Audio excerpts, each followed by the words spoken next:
Bonjour à tous et à toutes et à ceux entre les deux. Bienvenue à l'épisode numéro 17 de la grosse maladresse. Puis l'autre, là. Aujourd'hui, on va apprendre les aléas du métier de professeur. Ouais, c'est ça, les aléas de la vie du professeur. Fallait que je dise un beau mot parce que, tu sais, comme, fallait que je montre que j'ai de la connaissance. Donc, effectivement, donc c'est sûr qu'évidemment, je ne peux pas parler de ça tout seul parce que je ne suis pas professeur. Quelle surprise. Donc, on va parler avec notre invité, mais avant de commencer, on va poser la question qui tue. T'es qui, toi? Ben, je suis Amélie, je suis enseignante en adaptation scolaire. Euh, c'est ça. Bonjour, Émilie. Allô? Ça va bien? Ça va, ça va. Donc, toi, tu es professeur, si je comprends bien. Oui, mais en fait, je suis professeur, oui, mais c'est spécifiquement avec des élèves en besoins spéciaux. Donc, OK? j'ai pas une classe régulière avec 25 élèves, 30 élèves en randonnion. Moi, j'ai touché à plusieurs types de clientèle, mais c'est plus, par exemple, une classe avec que des enfants qui ont un trouble du spectre de l'autisme ou de la déficience ou une déficience motrice quelconque, trouble de langage, ce genre de choses-là. Fait que c'est Donc, quand même un éventail différent là, de jeunes étudiants que tu as avec toi en tout temps. Là. oui, oui, moi, c'est vraiment comme je m'amuse à le dire, là, c'est comme une petite boîte de chocolat. Là. Il y a plein de... Tu croques, mais tu sais jamais dans quoi tu vas tomber. Là. On va commencer avec un petit peu les difficultés d'être professeur, un petit peu. Là, autant les difficultés générales que les difficultés qui se sont rajoutées depuis COVID, admettons. Ben, moi, en fait, c'est sûr et certain que les difficultés en général, mes difficultés sont différentes des profs du régulier, parce que c'est sûr et certain que quand tu as un groupe de 30 élèves ou de 25 élèves qui peuvent avoir chacun leur particularité, chacun leur difficulté, ben, toi, en tant qu'enseignante, tu as quand même un programme à suivre puis à rentrer dans le temps de l'année scolaire. Donc, c'est différent parce que moi, souvent, pas dans tous les cas, mais dans certains cas, les classes dans lesquelles je suis ont, oui, le programme, mais au lieu que ce soit les élèves qui rentrent dans le programme que j'ai monté, ben c'est moi qui va adapter le programme à où sont rendus les élèves. Parce que leur apprentissage est évidemment pas au même niveau, au même rythme qu'un enfant neurotypique. Fait que c'est sûr et certain que dans une classe régulière, j'en ai déjà fait, puis j'ai pas apprécié l'enseignement à ce niveau-là parce que je trouvais que c'était difficile de pouvoir aider tous les élèves selon leurs difficultés, puisque tous les élèves sont différents, mais de quand même devoir continuer d'enseigner au rythme pour être capable de passer toute ma matière. Puis si tu comprends pas, champion, je vais te donner une minute, 2 minutes, 3 minutes pendant mon enseignement. Tu comprends toujours pas, ben, il faut quand même que je continue parce que le reste de la classe a compris. Ben, rendu là, champion, on va essayer d'avoir une orthopédagogue, d'avoir du soutien pour t'aider, mais moi, il faut que je continue ma matière. Puis cette matière-là va peut-être être une base pour construire par-dessus. Tu sais, par exemple, on comprend l'addition. Mais quand on comprend l'addition, ben, tu fais une addition répétée pour arriver à comprendre la multiplication. Mais Ouais. si tu n'as toujours pas compris l'addition, ben, je ne peux pas passer le 20 minutes qu'il faudrait pour te faire débloquer pour que tu puisses comprendre la suite. Parce que j'ai pas ce temps-là. Au régulier, c'est souvent comme ça, malheureusement. Puis là, ben, c'est à l'orthopédagogue, si orthopédagogue il y a, de pallier à ce manque-là. Tandis que moi, dans ma formation, moi, je suis formée orthopédagogue. En OK. fait, c'est que j'ai des classes à effectifs réduits. Puis, dans certains cas, c'est, par exemple, comme en ce moment, j'ai 6 élèves. Bon, ben, je vais prendre les 6 élèves, je vais regarder où est-ce qu'ils sont rendus, puis je vais leur donner du travail individuel, puis je vais faire des rotations. Ça, c'est une façon de fonctionner. Mais je vais pouvoir prendre le temps avec un élève qui a de la difficulté. Les autres vont être en travail autonome, par exemple. Puis, je vais vraiment pousser pour qu'ils puissent comprendre ce concept-là, ou je vais les prendre en petits groupes de 2, par exemple. Donc, mon travail, c'est de l'orthopédagogie auprès d'élèves en très grande difficulté la majorité du temps. Puis c'est sûr et certain que ça augmente la difficulté parce que comme en ce moment, ben, mes élèves sont de la 3e année primaire à la prématernelle dans la OK. même classe. Fait que c'est pas même pas, ils sont même pas rendus au même niveau d'éducation là, qu'ils sont censés C'est avoir, ça. là. C'est que il y a différentes façons de regrouper les élèves. Normalement, on y va par compétences, mais là, il est arrivé ce qui est arrivé cette année, puis ça a fait en sorte que le mélange c'est moins bien fait. Mais je fais de la 2-3 pour la majorité, puis il y en a qui sont moins que ça, puis il y en a qui sont un petit peu plus. Puis ben là, je vais pousser un petit peu plus pour les plus forts, mettons en français. Puis oh, puis j'ai un peu plus de difficultés en maths. Bon, ben on va aller dans d'autres choses, là, tu sais. Fait que c'est vraiment du multiniveau. Fait qu'il faut que, là, au niveau de la planification, c'est plus complexe. Puis, tu sais, en ce moment, j'ai un super beau groupe, mais tu sais, ça m'est déjà arrivé de travailler en trouble grave de comportement. Puis en trouble grave de comportement, ben, tu sais, il faut que tu gères les crises, il faut que tu gères les coups, il faut que tu gères les attaques, les insultes, le ci, le ça. Donc, tu sais, c'est très, très, très variable dans le sens, en tant qu'enseignante. Ça Puis dépend les beaucoup. difficultés changent selon la clientèle. C'est ça, ça dépend beaucoup du type de classe que tu as. Oui, beaucoup. Puis, dans ce que tu disais, là, je veux juste être sûr que je comprends bien, mais un petit peu comme dans une classe normale, entre parenthèses, là, parce que j'aime pas ça utiliser le mot normal, là. Neurotypique. Neurotypique, ouais. Dans le fond, c'est l'étudiant qui doit s'adapter au professeur puis à la matière, tandis que toi, dans tes groupes, c'est un peu toi qui t'adaptes, dans le fond, à tes étudiants. C'est sûr qu'au régulier, le prof s'adapte à ses élèves. Tu sais, je veux dire, s'il y a quelque chose qui fonctionne pas, on continue. Sauf que le prof va s'adapter souvent à la majorité du groupe. OK. Moi, ma majorité, c'est 3 élèves. Tu sais, fait que OK. c'est beaucoup plus facile pour moi de m'adapter réellement au niveau de mon élève. Puis j'ai souvent aussi, tout dépendant des classes, mais j'ai souvent moins la pression de passer le programme. OK. Je le passe, le programme, mais si ça leur prend 2 ans de le faire, ben ça prendra 2 ans de le faire. Tu sais. Mais à la base, c'est ça, dans le fond, tu es, là pour les faire évoluer tout dépendamment du rythme où ils sont rendus puis du Oui, c'est rythme ça. qu'ils ont. Puis, tu sais, un trouble de langage, par exemple, aura pas la même vitesse d'apprentissage qu'un déficient moyen ou d'un autiste ou d'un trouble de comportement. Tu sais, un élève en trouble de comportement qui a juste un trouble de comportement, ben, va pouvoir progresser au même rythme que les autres. C'est juste que dans un groupe de 30 élèves, ben, il recherche l'attention, puis il va être agressif, puis il va exploser, puis ben, le prof peut pas gérer ça. Donc là, il se ramasse dans des classes comme les miennes. Mais là, selon ce que j'ai compris aussi, tu as essayé plusieurs types de clientèle, comme tu dis, différentes. Tu as Mhm, essayé les neurotypiques, tu as eu des problèmes de comportement. mhm. Puis là, est-ce que les problèmes de comportement, c'est une autre type de classe que celle que tu as en ce moment Mhm. ou ça En peut ce se moment, je suis mélanger un avec petit peu? des déficients auditifs. OK. Et j'ai déjà fait des classes TSA, donc du trouble du spectre de l'autisme. J'ai déjà fait de la déficience sévère, moyenne. J'ai fait des troubles de comportement avec maladie mentale. J'ai fait des classes régulières aussi. Fait que, tu sais, puis, je veux dire, il y a plus, j'ai fait des troubles affectifs, tu sais.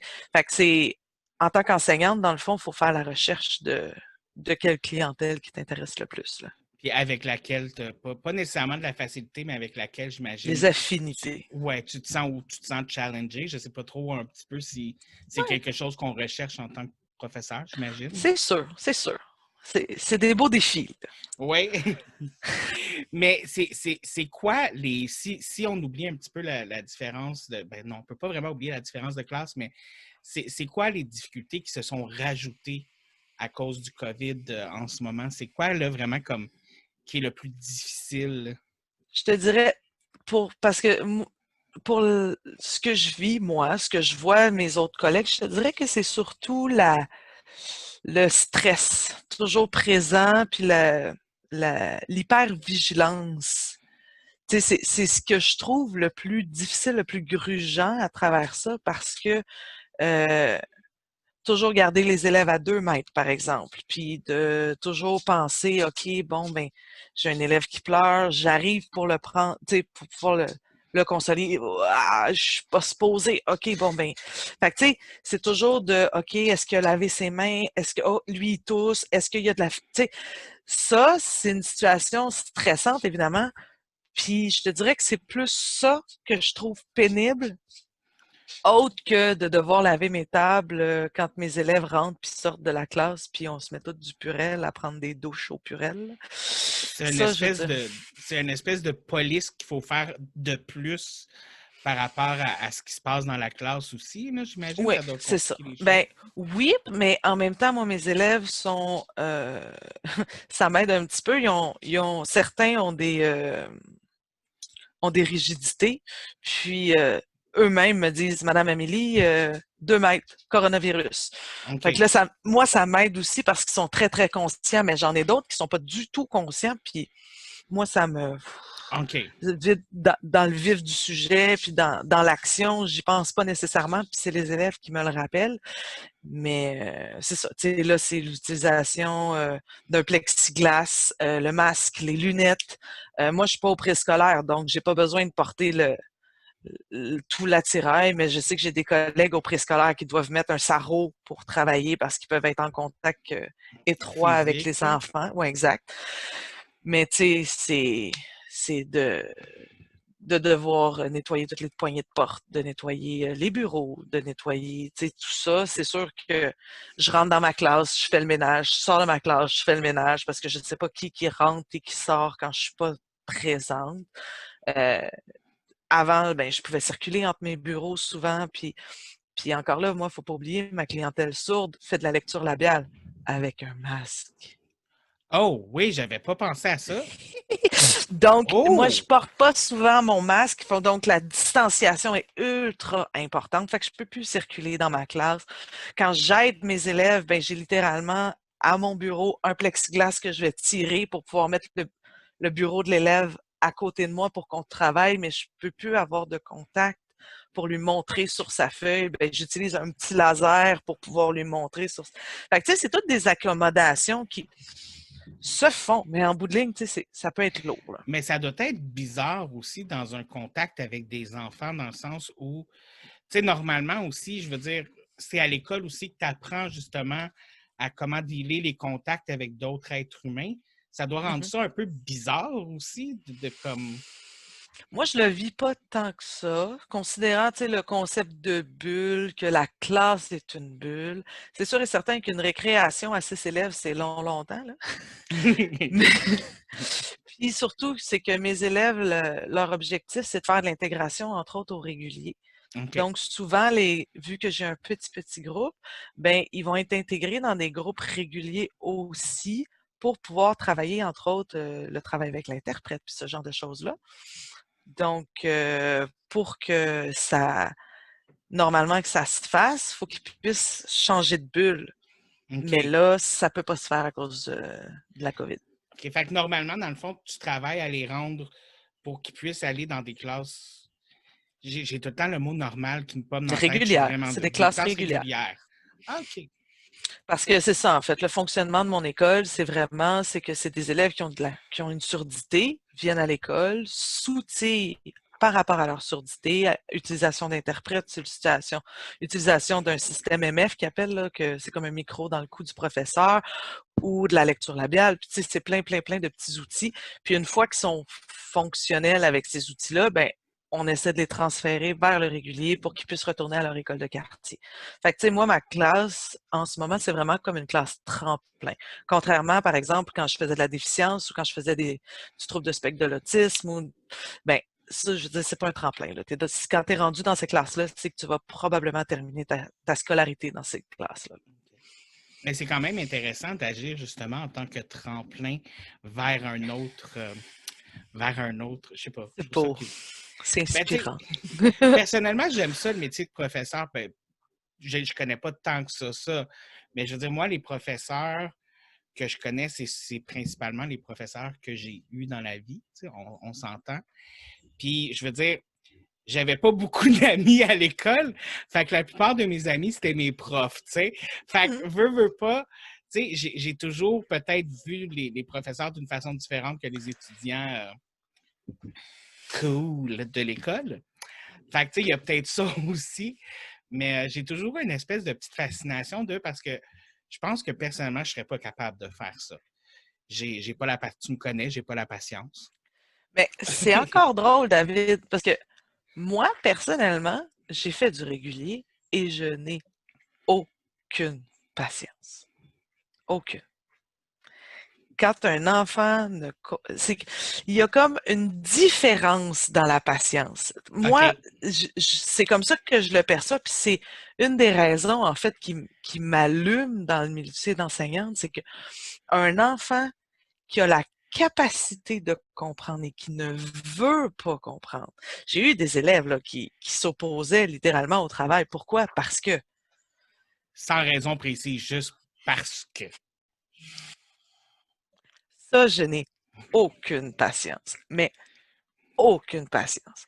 Mais quand j'ai devant moi un enfant qui veut et qui ne réussit pas malgré ses efforts, oh là, Minou, si tu veux que je te répète tes lettres de l'alphabet 2 millions de fois, je vais le faire.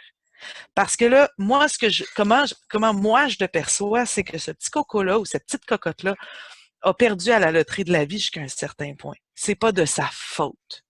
Elle veut ou il veut.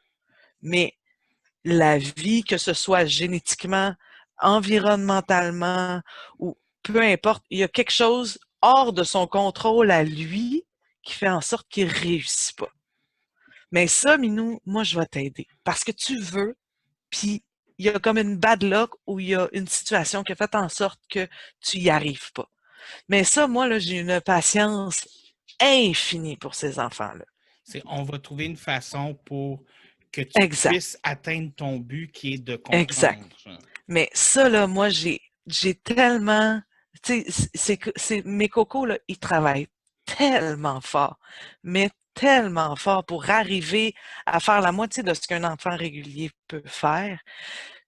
Mais ces petites réussites-là valent tellement de l'or. Moi, ça, là, ça me drive, ça n'a aucun sens. Mais un enfant qui me regarde puis qui fait je le ferai pas ton travail, ça me tente pas. Hmm. Tu viens de Hey, mon faire ça, genre, coco! tu viens de dire ça, genre, puis mon attitude a fait ouh. Exact. Moi, je suis comme, attends un petit peu, là. Tu veux vraiment me confronter? Mais encore là, il y a une différence parce que quand j'étais en trouble de comportement, j'avais souvent ce genre de réponse-là.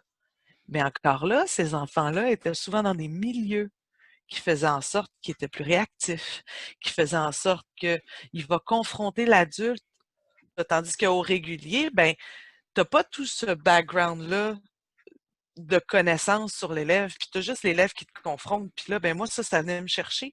Puis ça venait me chercher dans non seulement dans ma. Mais je dirais pas dans mon estime, mais tu sais, ça venait me confronter littéralement, Oui. puis j'étais comme attends un petit peu, mon grand, c'est qui l'adulte, là? Fait que cette ambiance-là, j'aimais pas ça.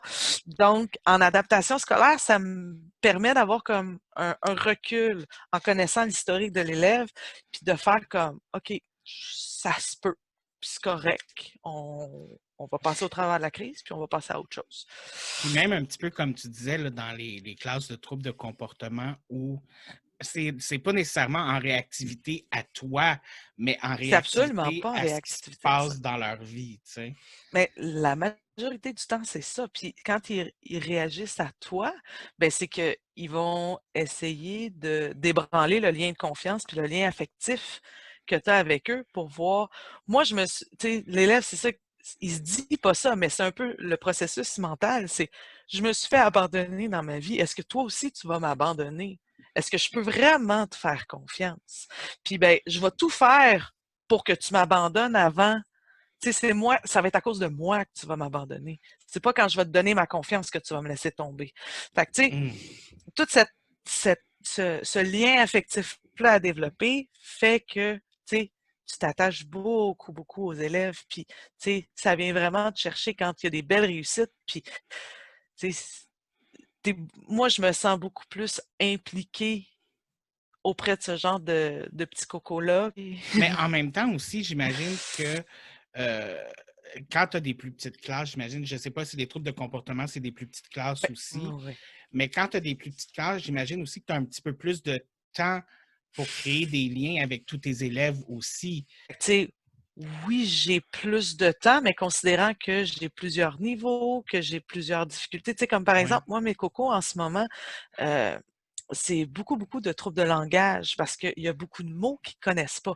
Fait que là, quand j'essaie de leur enseigner les Iroquoiens dans les maisons longues qui vivent en clan, Oh ouais. là, il faut que Point j'explique. d'interrogation, là. Faut que j'explique le mot clan, faut que j'explique la maison longue, faut que j'explique les Iroquoiens, puis là, le concept de y vivre dans le passé. C'est tous des concepts abstraits qui sont plus difficiles. Fait que ça me prend énormément plus de temps.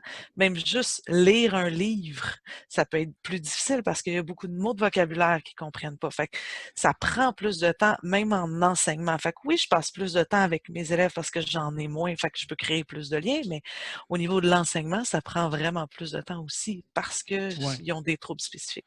je comprends. Non, je comprends ce que tu veux dire. En fait, oui, ça fait vraiment du sens. Excuse-moi. Je pense que ça devait être comme Non, un c'est espèce correct. de. Non, ben, tu sais, c'est parce que souvent, on a tendance à penser, puis je veux dire, je pensais un petit peu comme ça aussi, puis j'imagine que ça doit être facile de penser comme, ah, si elle a moins d'élèves, elle doit avoir plus de temps pour chacun des élèves, mais tu ne penses pas au fait que, justement, comme tu as du temps, mais il y a une raison pour laquelle tu as besoin de ce temps-là. Ou tu sais, quand j'avais des élèves en trouble de comportement, quand ils décident de faire une crise, on va le mettre en retrait. Il peut être en retrait une demi-journée, là. Le temps de revenir, bien, pendant cette demi-journée-là, il n'y a pas d'enseignement qui est fait.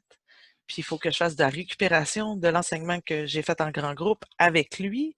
Donc là, tu sais, c'est beaucoup de récupération à gauche, à droite. Mes élèves euh, avec un TSA, ben, tu sais, ça peut être aussi des crises, mais ça peut être des rigidités. Puis là, ben, il faut créer du matériel en individuel parce qu'ils fonctionnent beaucoup, tu sais, dans leur petit cubicule pour être comme dans leur bulle et tout ça, mais c'est beaucoup de matériel à faire pour chacun d'entre eux, puis reproduire, puis plastifier, puis, tu sais, fait que la charge de travail est très différente, mais je te dirais que c'est assez similaire au niveau de la charge. En fait, avant d'embarquer dans les préjugés, j'aimerais ça qu'on embarque dans quelque chose de plus positif, en fait, Oui, genre, de tout ça, parce que, écoute, moi, je pense personnellement que pour être professeur, je pense que c'est un de métiers qu'il faut que tu sois passionné.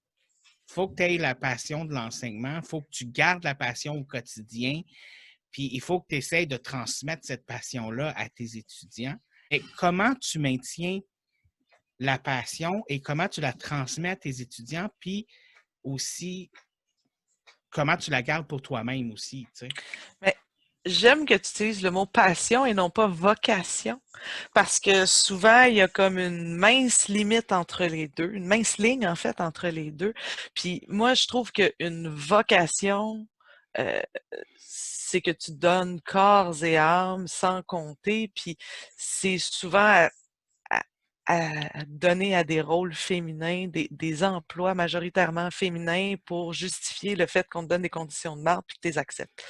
Puis il y a quelque Donc, chose de religieux à vocation aussi que j'aime pas, ouais. genre. Fait que c'est pas une vocation. Moi, dans ma vie, quand j'étais petite, je voulais pas devenir prof. Je voulais devenir vétérinaire, je voulais devenir psychologue, je voulais devenir plein d'affaires, mais pas enseignante. Puis en fait, l'enseignement, c'est comme présenté à moi comme un fait, en mettant tout ça ensemble, parce que moi, j'ai jamais été quelqu'un qui était juste studieuse, juste le français, juste les maths ou juste le sport ou juste les arts. Moi, j'ai vraiment toujours eu un doigt dans toutes les tartes, puis je te dirais que c'est ça.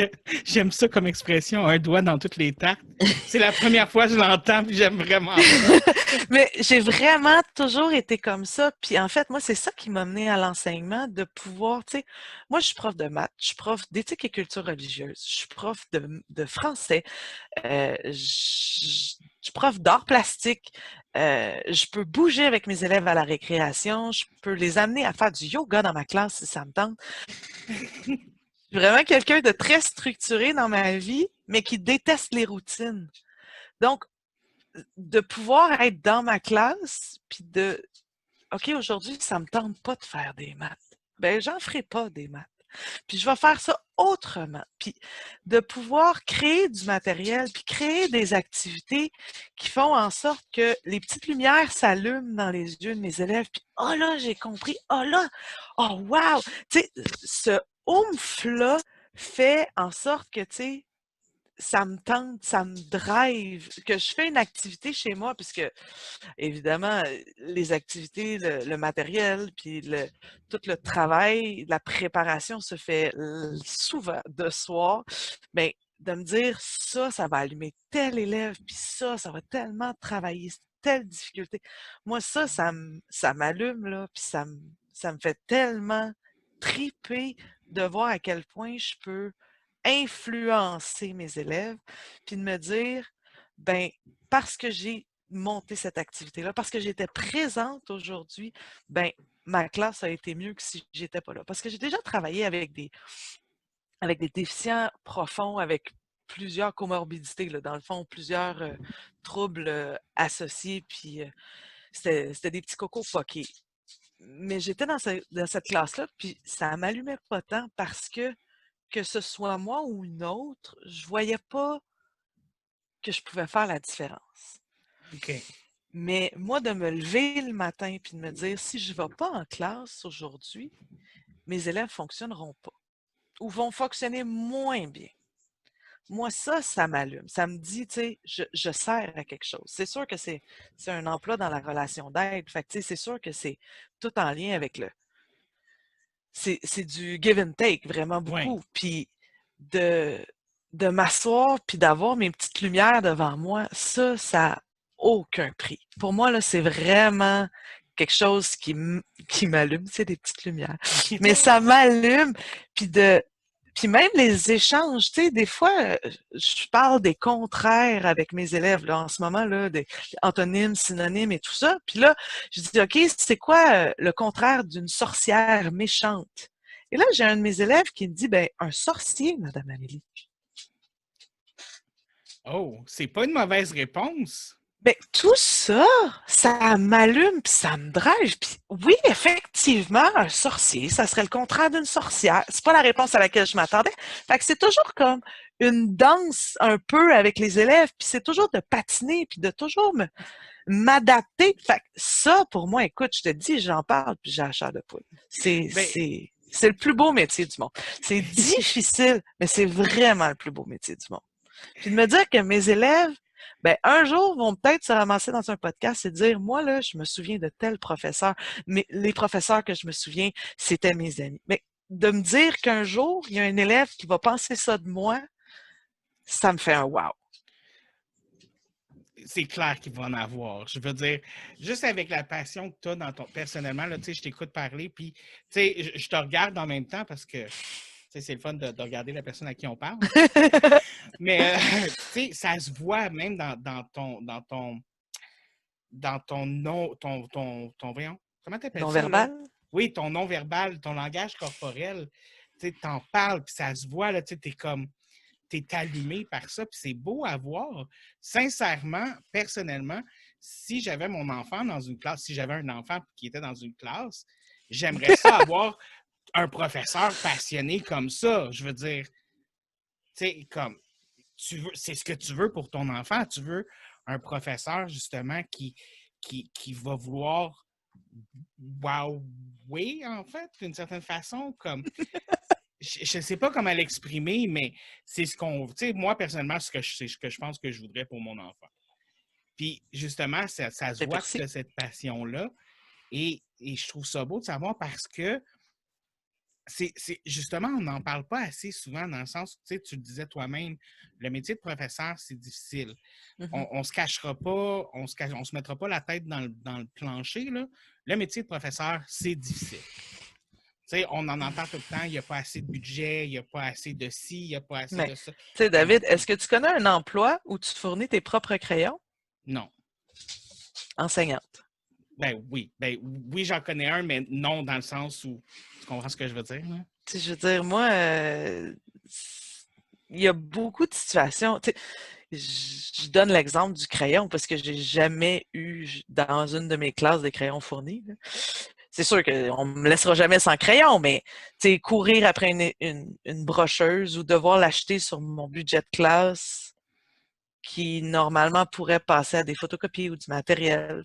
Ben, en tant qu'enseignante, des jeunes enseignants aussi, surtout, euh, ben, c'est ça, c'est difficile là, de monter son matériel, d'arriver en suppléance dans une classe que tu connais pas, ou quand tu commences des contrats à pied levé sur des classes difficiles, parce que le prof, moi, ça m'est déjà arrivé d'arriver dans une classe, j'étais la 7e prof à arriver dans la classe. Oh mon Dieu! 7e prof à être dans la classe, et j'avais pas fini mon bac en enseignement encore, là. C'est juste qu'il y OK. avait tellement personne que, ben, on va te prendre. Puis, ben, OK. tu feras ce que tu pourras, tu sais. Fait que Ouh! c'est très difficile. Quand on dit que un enseignant sur 5 quitte la profession, en fait, non, le statistique, c'est pas ça, c'est un enseignant sur 3, 5, je sais plus, quitte dans les 5 premières années OK. de l'enseignement.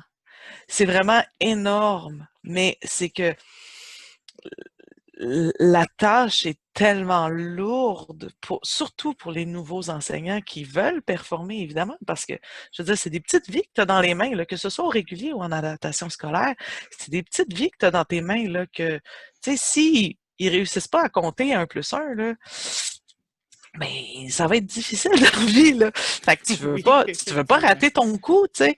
Fait que c'est beaucoup de pression pour les nouveaux enseignants, puis ça, c'est triste, tu sais. Fait que Mais c'est un métier très dur.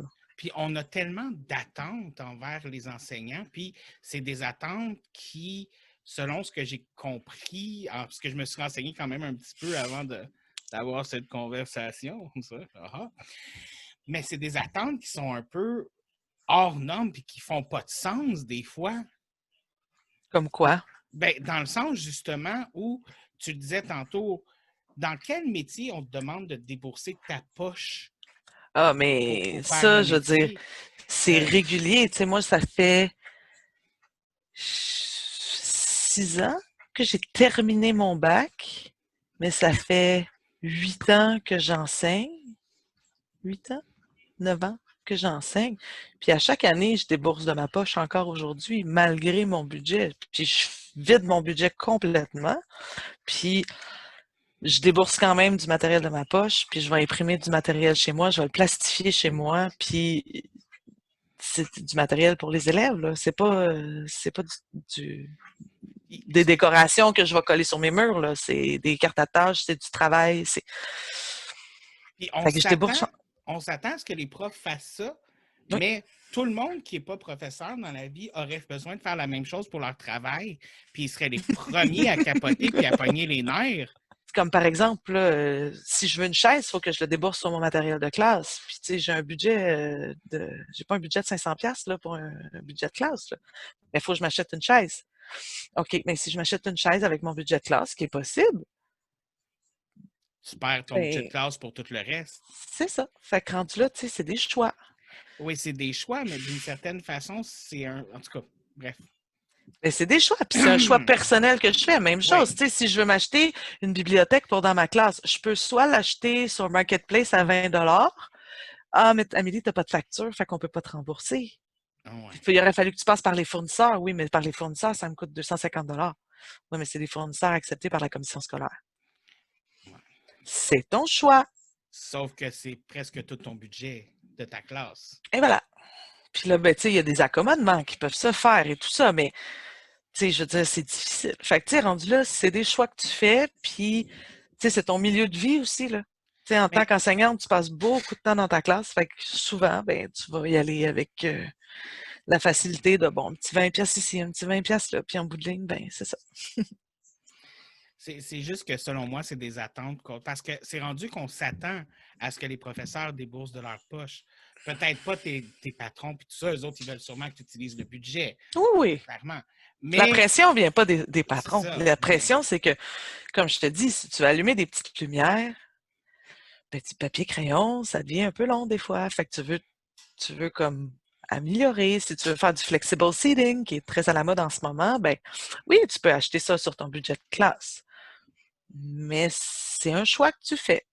Puis ça va être coupé ailleurs. Tu sais, quand tu es un enseignant avec un poste puis une classe, ben à chaque année, tu peux acheter un petit peu, puis un petit peu, puis un petit peu, puis tranquillement monter un beau mobilier ou tu sais. Mais quand tu es un, un remplaçant ou tu as juste des contrats, ben tu peux pas te permettre ça. Fait que là, ben, si tu veux pouvoir partir avec ton matériel aussi, parce qu'à la fin de l'année, tu sais pas si tu reviens, ben, le matériel que tu achètes avec le budget de classe reste dans la classe. Puis, ce que toi t'as créé, ben, tu peux repartir avec jusqu'à un certain point, tu sais. Fait que ça aussi, c'est tout un mindset qu'il faut que tu penses à quand tu fais tes choses, là. Ouais.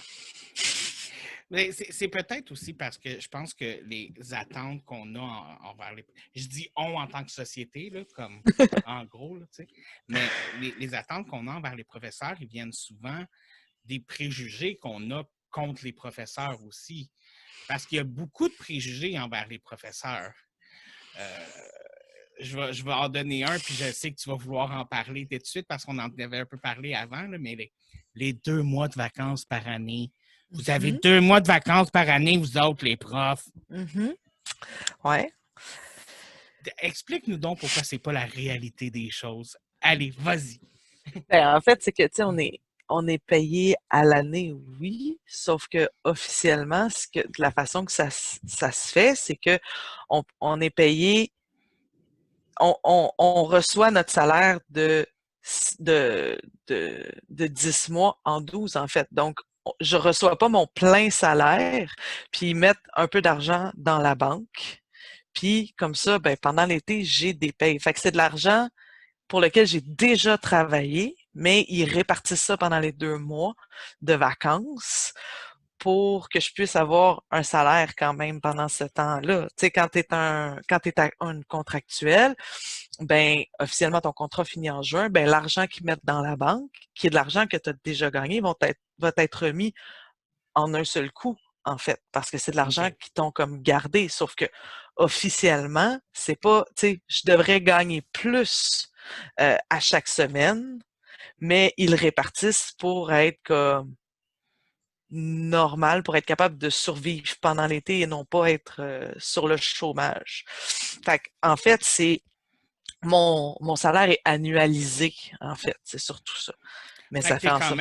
vous êtes quand même payé pour 10 mois, mais Mhm. répartis sur 12. Exact. Puis tu sais, ça fait en sorte aussi que moi, dans l'année scolaire, si j'ai un contrat pour l'année au complet, ben pendant les 10 mois, j'ai droit à 6 journées de congé.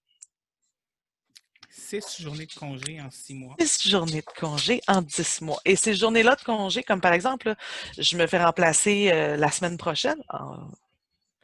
Et ben, faut que moi, je planifie pour le remplaçant. Donc là, sur mon temps de travail ou mon temps personnel, je vais devoir créer une planification détaillée. À 8h35, tu vas chercher les élèves à tel endroit, tu les amènes dans la classe, tu ouvres le tableau, tu mets de la musique. Et là, je détaille ma journée comme ça, point par point, par point, par point, pour que la suppléante sache quoi faire. Puis là, je fournis du travail, je fournis le corrigé du travail où j'arrive avec une planification détaillée de qu'est-ce qu'elle doit enseigner en classe. Donc là, je travaille sur mon temps personnel pour pouvoir être remplacée. OK. Fait que c'est une charge de travail supplémentaire pour moi de devoir prendre off finalement. C'est comme toi, par exemple, si tu décides de prendre off, tu appelles ton patron le matin puis tu fais comme je rentre pas, bye. Malade. Puis, Moi, faut que j'appelle mon patron pour dire que je rentrerai pas. Ensuite de ça, il faut que je vérifie. Je peux trouver une suppléante ou eux vont s'arranger pour trouver une suppléante. Mais si eux s'arrangent pour trouver une suppléante, je ne sais pas qui va remplacer dans ma classe. Ça pourrait être n'importe qui parce que là, comme ce qu'on entend dans les nouvelles, il y a des enfants excusez pas des enfants, mais des adolescents de 18 ans qui viennent enseigner en 5e secondaire parce qu'ils n'ont pas de suppléant. Des gens qui ont l'équivalent d'un 5e secondaire ou même pas un collégial qui peuvent venir remplacer dans ma classe en surdité où ils doivent coder pour se faire comprendre. Ou je me donne le trouble de trouver une suppléante que je connais, puis que je sais qu'elle est compétente, puis qui peut faire le travail. Mais encore là, ça, c'est sur mon temps. Puis c'est moi qui dois gérer, puis c'est mon stress de ne pas me trouver de suppléant. Fait que je pense que c'est un des seuls emplois que je connais qui, quand tu prends une journée de congé, ça implique du travail Plus de supplémentaire pour travail, toi. ouais. Oui, exact. Fait que, tu sais, j'ai droit à 6 journées de congé. Parce que j'ai des enfants, j'ai le droit à 4 journées supplémentaires pour urgence familiale. Mais ça, c'est pour les 10 mois. Donc là, maintenant que j'ai des enfants, j'ai le droit à 10 journées par année scolaire. Mais avant ça, c'était 6. Fait que si tu as un cinquième problème parental dans ton année, C'est à mes frais. c'est fuck off, tu avais juste à pas avoir d'enfant. C'est Excuse-moi. à mes frais. Non, c'est pas fuck off, c'est à mes frais. Non, je sais, c'est juste. C'est genre COVID, là, qu'il va falloir que j'attende que mes enfants reçoivent leurs tests et tout ça. Mhm. C'est à mes frais. Ah, excuse-moi.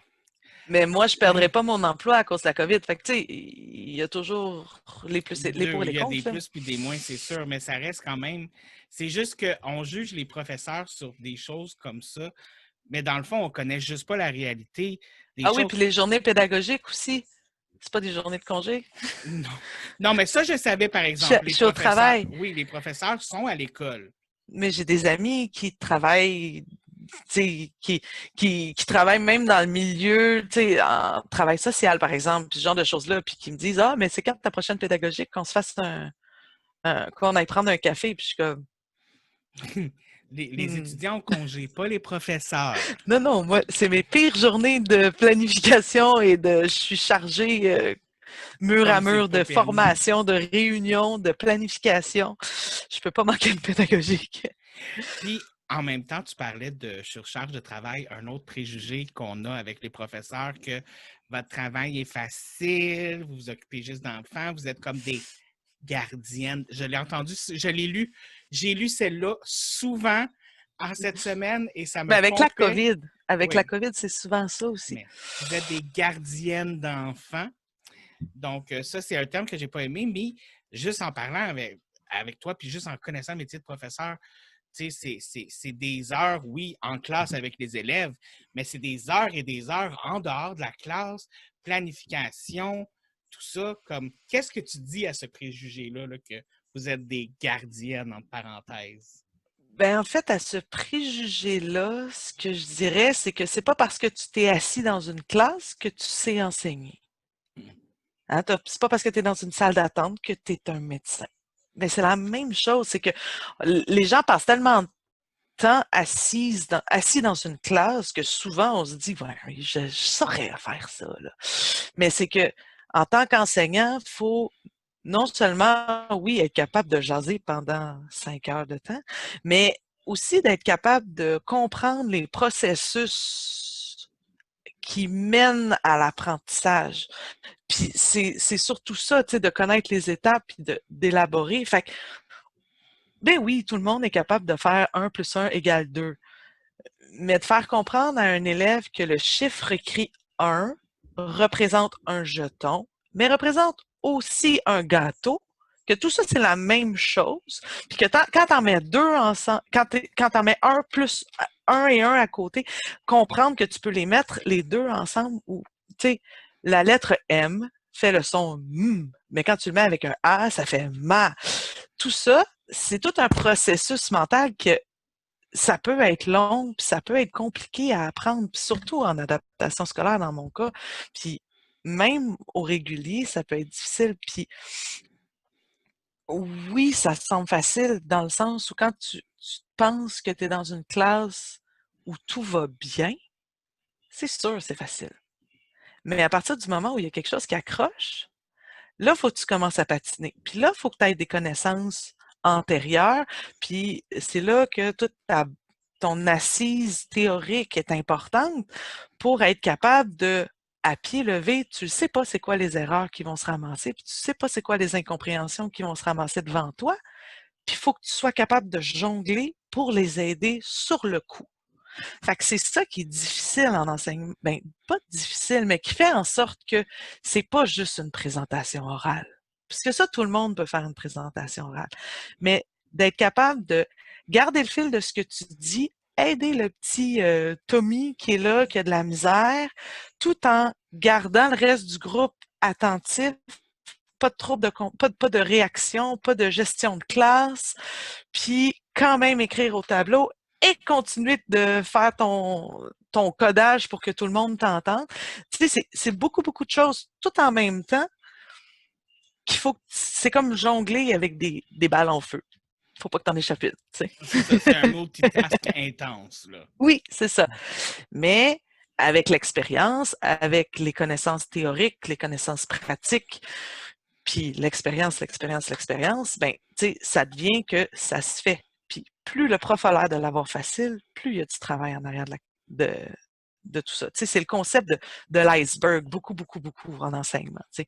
On voit, tu sais, ceux qui trouvent que c'est facile, c'est que tu vois juste la pointe. Tu vois pas tout le travail qui est en dessous, qui sert d'assise à ce petit bout de glaçon-là qui flotte sur l'eau. Tu sais. C'est ça, tu vois pas toute l'historique qui a amené à cet endroit-là. C'est ça. Tu sais, comme, tu deviens pas professeur non plus la première fois que tu rentres dans une classe, tu sais. Je veux dire, tu as un apprentissage à faire, je veux dire. Oui, non, c'est sûr que, tu sais, puis Ben c'est oui, pas... t'es professeur dans le sens que oui, mais tu comprends ce que je veux dire? non. C'est la première fois que tu rentres dans une classe, t'as le syndrome de l'imposteur, puis tu te sens pas très gros dans tes shorts, à vrai dire. Là. Puis d'être capable de tout gérer ça en même temps, je peux te garantir que j'en ai échappé des balles dans ma carrière. Ah oui? Oh oui. Puis comme je te dis, c'est que, tu sais, des fois, tu te ramasses devant des situations, puis là, tu fiches, parce que là, t'as aucune idée comment gérer ça, tu sais. Je veux dire, ça m'est déjà arrivé de me ramasser devant une élève, et là, la TES me dit, panique pas, quand elle est pas contente, elle se pop l'œil de verre. Hein? Cette OK. élève avait un œil de verre, puis quand elle était pas contente, elle pouvait se popper l'œil. OK. OK, ça c'est un exemple, tu sais, où, tu sais, la première fois que je me suis fait traiter de grosse vache dans une classe, je suis un peu restée bête. Ouh, j'avoue, hein, j'avais pas pensé à ça, là, Ou les quand on insultes. dit, ben non, mais en trouble de comportement, entre autres. Puis là, en trouble de comportement, ah oui, les ciseaux sont dans l'armoire barrée. Fais juste t'assurer de les compter avant de les remettre dans l'armoire parce que tu sais jamais si un élève peut partir avec. OK. Ils ont 8 ans.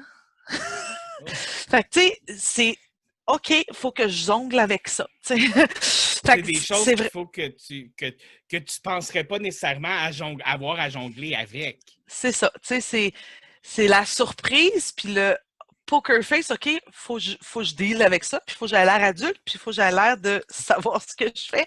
Mais dans ma tête, mes petits bonhommes sont juste complètement en panique. Tu sais. Fait que, tu sais, tu sais jamais sur quoi tu vas tomber, puis un élève qui va t'arriver, puis, tu sais, ça s'est pas bien passé à la maison, que ce soit de la violence, que ce soit un divorce, que ce soit un décès, ben, tu t'accueilles le petit coco le lendemain matin quand même. Fait que, tu sais, c'est tout ça là, qu'il faut prendre en considération quand on enseigne. C'est pas juste tous des petits robots qui s'assoient, qui t'écoutent. C'est beau, j'ai compris, je ferme mon livre puis je m'en vais. C'est pas ça, là. Tu gères des vies, là. Que tu en Ben, aies 6 ou que tu en aies 30, ben, chacun vit ses petites affaires, puis chacun a leurs petites particularités, tu sais. puis Puis chacun va les vivre différemment aussi, tu sais. tout à fait. Puis, tu sais, ils passent plus de temps éveillés avec leur enseignante qu'avec leurs propres parents. Fait que le sentiment de famille aussi vient jouer, tu sais. S'il y a un élève qui se sent pas bien, puis qui file pas, qui vit des choses difficiles, ben, tout le reste de la classe va réagir aussi. Fait que, tu sais, c'est aussi beaucoup de gestion de comportement, puis d'émotions à travers ça. Fait que, tu sais, c'est vraiment pas juste comme une présentation orale. Puisque ça, effectivement, n'importe qui peut faire ça, là. Les professeurs, comme, ah, c'est des êtres humains aussi, les gens. Oui, mais tu sais, on a ce rôle-là de transmission de connaissances sans jugement. Tu sais, moi, faut que je parle, par exemple, en éthique et culture religieuse, on parle de toutes les grandes religions. Puis nécessairement, on tombe dans les préjugés, puis nécessairement, on tombe dans ce qu'on entend dans les nouvelles, puis à la radio et tout ça. Puis ben moi, je peux pas porter un jugement. Et tout, moi, je ne dois pas influencer le jugement. Je dois transmettre l'information. Donc, c'est la même chose. Tu sais, officiellement, on est supposé d'être un, tu sais, oui, créer un lien affectif, oui, jouer sur les émotions parce que tu peux pas apprendre, tu sais, la pyramide des besoins de base, là, c'est les besoins affectifs en bas, puis après ça, tu peux bâtir sur des apprentissages éventuels. Fait qu'il faut que tu crées un lien euh, affectif, émotionnel avec tes élèves pour gagner une confiance, pour réussir à avoir un rôle de leader, mais de leader naturel dans le sens où tu t'imposes par ta présence, puis tes connaissances, puis ce que tu dégages auprès de tes élèves, que là, tu deviens comme une référence. Mais malgré ça, moi, je peux pas me permettre d'avoir un jugement. Oui, si tu me parles de une tuerie qui s'est passée, effectivement, c'est mal. Pourquoi? Parce que la loi dit que c'est mal. Mais tout le débat religieux en arrière de tout ça, moi, je dois apprendre à jongler de c'est correct d'en parler, puis encore plus au secondaire, là. C'est correct d'en parler. Oui, on va faire un débat, mais en bout de ligne, il y a des plus et des moins des deux côtés de la médaille. Puis c'est important d'être capable de nuancer ça chez nos élèves sans prendre parti. Puis, tu sais, avec tout ce qui se passe dans les nouvelles en ce moment, je veux dire, il y a des gens qui se font décapiter, des enseignants qui se sont fait décapiter pour avoir amené ce genre de débat-là. Puis, en tant qu'enseignant, c'est souvent ça, c'est que oui, tu crées le lien, mais il faut que tu te détaches de tes propres, pas valeurs, parce que les valeurs restent les mêmes, mais de tes propres croyances pour être capable de transmettre de façon neutre et permettre aux enfants et aux élèves et aux adolescents de se créer leur propre jugement. Hmm. Puis ça, c'est un art aussi, tu sais, c'est une autre des difficultés qu'il faut développer en tant qu'enseignant. Ce qui est quand même assez difficile. Puis ce qui n'est pas fait par tous les enseignants, by the way. Je me rappelle quand j'habitais à Rimouski, j'avais un enseignant qui avait laissé entendre en classe que l'homosexualité, c'était mal. Mais tu sais, il faut dire que c'était il y a environ une vingtaine d'années. J'imagine que c'était Mais quand différent à même, l'époque. Mais bref, mais quand même. oui. Surtout étant moi-même gay, comment tu penses que je me suis senti? Mais Non, bref. mais c'est ça. Mais tu sais, en tant qu'enseignant, tu sais, il y a 10 compétences à respecter en tant qu'enseignant. Puis une de ces compétences-là touche entre autres le côté éthique, là. Parce que oui, on transmet des connaissances, mais c'est pas à nous de pousser les élèves à prendre Leur parti. décision, tu sais, puis Parce que le professeur, à la base, est supposé d'être quelqu'un qui est un peu poker face, puis au-dessus de ses affaires, peu importe ce qui se passe, parce que faut qu'il enseigne, puis il faut qu'il garde une certaine position face à ses élèves. Mais c'est comme un canard, il y a toujours des petites pattes croches en dessous de l'eau, là.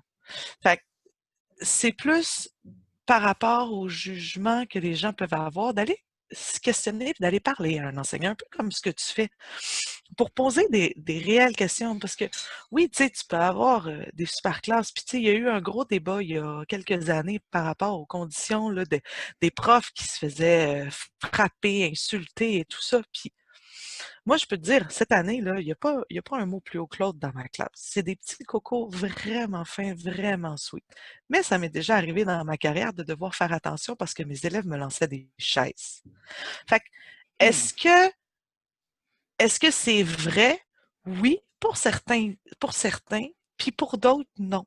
Donc, tu sais, c'est vraiment de se questionner tu sais, moi, ce que j'entendais aux nouvelles, là, les élèves TSA qui sont dans des garde-robes, la porte fermée. Est-ce que tu t'es pensé, est-ce que c'est peut-être un local d'apaisement qui est gros comme un garde-robe? Oui, la porte est fermée parce qu'il y a besoin d'être coupé, des stimuli. Fait qu'au lieu quand quelque chose a l'air d'être énorme, d'essayer de se questionner un petit peu plus loin. Il y a tellement de petits détails que tant et aussi longtemps que tu t'assois pas puis tu poses pas de questions, ben il y a trop de particularités qui fait en sorte que je peux pas briser tous les stéréotypes juste en s'assoyant, mais quand tu quand tu vois des choses, d'aller te poser la question puis d'aller chercher des réponses plutôt que de te fier à ce que tu vois dans les nouvelles, Ben juste ça, c'est déjà un gros pas. Vas-y. Donc, malheureusement, on arrive vers la fin du podcast. J'aimerais juste te demander une dernière chose. Ça serait quoi que tu recommanderais, peut-être la chose la plus importante, peut-être à un futur professeur ou quelqu'un qui veut euh, devenir professeur, dans le fond? Ce que tu apprends en classe, dans les cours à l'université, c'est bien, mais rien vaut le,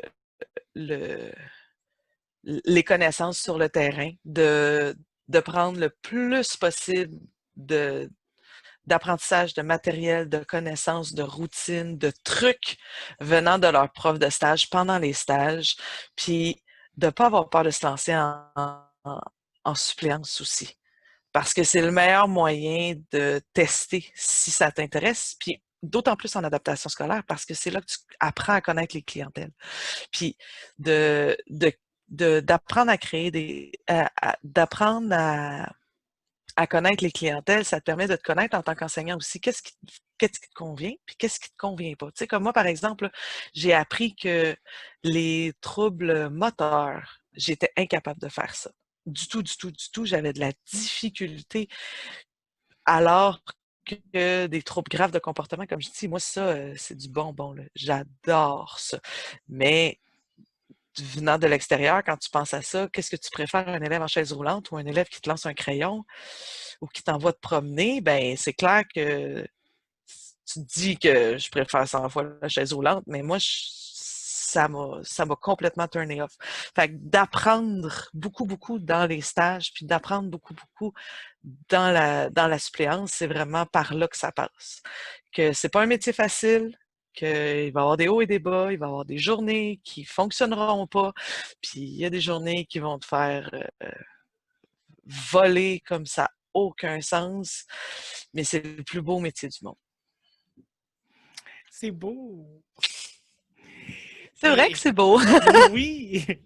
Puis je sais que tu as écouté mon podcast, fait que tu sais où que je m'en viens, là. Ça va être le moment du conseil/recommandation de la semaine. Est-ce Mmh. que tu as pensé à un conseil/recommandation de la semaine à nous donner? Ben, je reviens à l'iceberg, puis que ce soit envers un enseignant ou envers n'importe qui, d'essayer. Puis c'est un peu ce que je fais aussi dans ma pratique, c'est au lieu de regarder ce qui se passe devant toi, d'essayer de voir le chemin qui a été parcouru pour en venir là. Puis qu'est-ce qui a justifié les choix puis les actes de ce qui se passe devant toi. Donc, autant en tant qu'enseignant que ça a l'air facile, regarde ce qui se passe, mais réfléchis à ce qui était derrière. Tel élève a réagi de telle façon. Ben, pense à ce qui a amorcé ce comportement-là. Donc, c'est toujours d'essayer de voir ce qu'il y a en dessous de l'eau. Donc, c'est vraiment ça dans ma vie en général, j'essaie d'appliquer ce conseil-là, mais je pense qu'il y a beaucoup de gens qui devraient se poser ce genre de questions-là, puis qui devraient penser à ça.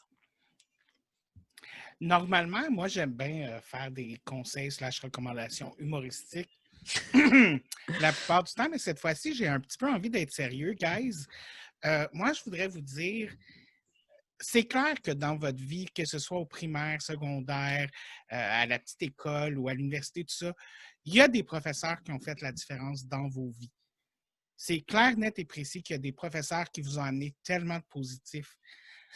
Quand vous entendez des conversations sur qu'est-ce que les professeurs demandent, qu'est-ce que les professeurs veulent, pensez donc à ces professeurs-là qui ont fait la différence pour vous, à ces professeurs-là qui se sont donnés pour vous, à tous ces professeurs-là.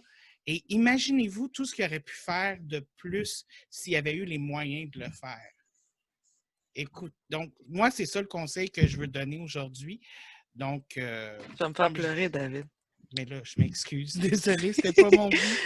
Mais c'est quelque chose que je pense qu'il est important de faire parce que, personnellement, moi, il y a des professeurs qui ont changé ma vie, puis que j'oublierai jamais, puis qui vont rester là toute ma vie. Puis des fois, je me demande même ce que je serais peut-être devenu si je les avais pas eu. Puis je suis sûr que tout le monde a au moins un professeur comme ça dans sa vie. Au moins un. Fait que, Tu guys, vois, David, la raison pourquoi je fais ça, là, c'est pour les petits David de ce monde-là. le petit David de ce Excusez. monde-là, il y en a eu des professeurs qui qui était passionné. Puis je pense que le petit David, il aurait peut-être été content d'être dans tes classes aussi. Ouais, mais tu veux pas être dans mes classes. Tout le Ouais. monde me dit. Il y a beaucoup de personnes, beaucoup de mes amis qui me disent ah, j'aimerais tellement ça que mes enfants soient dans ta classe. Oh, ouais, non, tu veux que tes enfants aient ces deux oreilles qui fonctionnent. Ouais. C'est comme drôle à dire, mais en même temps, comme. Mais sur ça, je dois quand même mettre fin au podcast Oui. parce que toute bonne chose a une fin. Et on se revoit la semaine prochaine, guys, alors qu'on parle de comment ne pas déprimer avec les premiers flocons de neige. Je vais l'écouter, celui-là.